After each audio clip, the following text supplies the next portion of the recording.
Part 1. Change starts from within.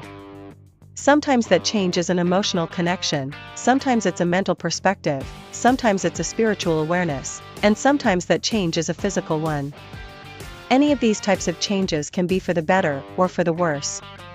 When one person makes a change, for good or for ill, that change affects all those around that individual and therefore it changes those people.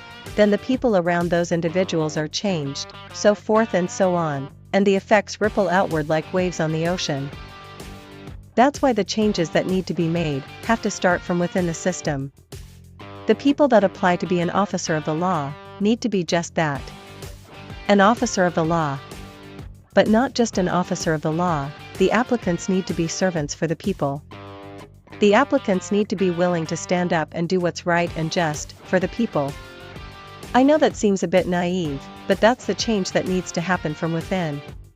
We need officers willing to help people, not officers wanting political power or officers filled with hurt and hate or officers filled with apathy who only became an officer for an adrenaline thrill and a paycheck.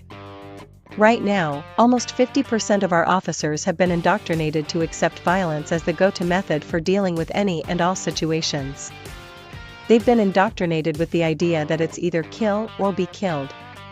That sort of ideology plants seeds of fear and doubt in officers. Even the good ones.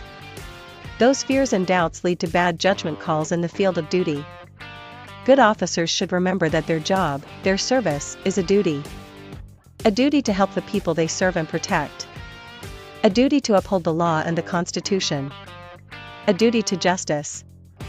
That call to duty should be why a potential officer wants to be an officer and why good officers need to remember the reasons they joined the police force to begin with. Implementing the reformation of the educational standards of the potential officers is the ripples needed to start the beginning of the internal system change called for in this country.